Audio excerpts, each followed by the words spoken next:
5ই August এমনি এমনি আসেনি।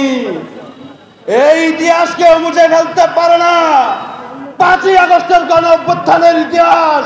যে মাস্টার মাইন্ড বিপি নুরুল হক নূর ভাই, তাকে কেউ মুছে ফেলতে পারবে না। পিছনের দুর্দিনে স্বৈরাচারী হাসিনার আমলে কাউরে কথা বলার অধিকারটুকু দেয়নি।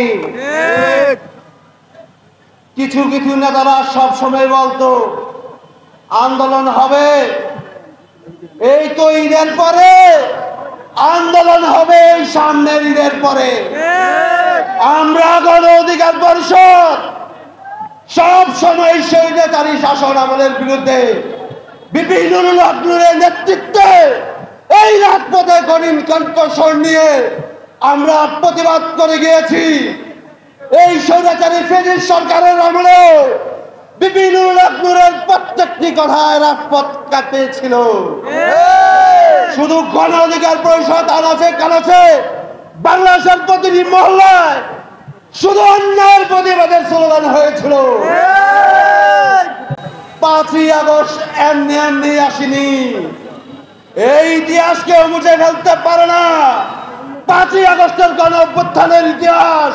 যে মাস্টার মাইন্ড বিপি নুরুল হক নূর ভাই, তাকে কেউ মুছে ফেলতে পারবে না। আগামীতে যদি বাংলাদেশের মাটিতে কেউ এই ফ্যাসিস্ট সরকারের ফ্যাসিস্ট স্বৈরাচারী কোন নেতৃত্বাধীন কেউ দিতে চেষ্টা করে, আমরা গণ অধিকার পরিষদ তা কখনোই করতে দিব না।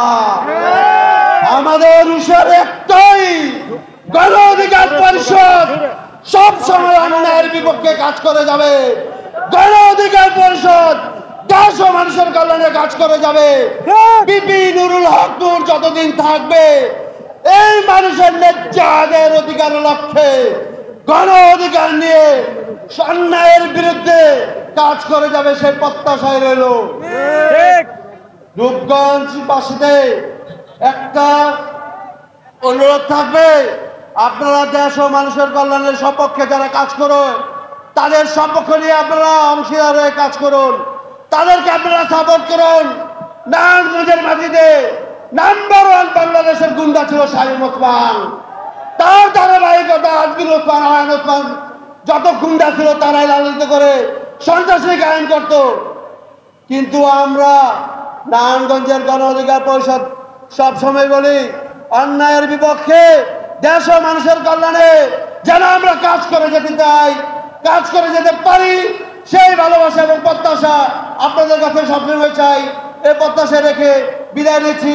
জনতার অধিকার আমাদের অঙ্গীকার, আমাদের অঙ্গীকার দেশ হবে জনতা। আসসালামু আলাইকুম ওয়া রাহমাতুল্লাহ।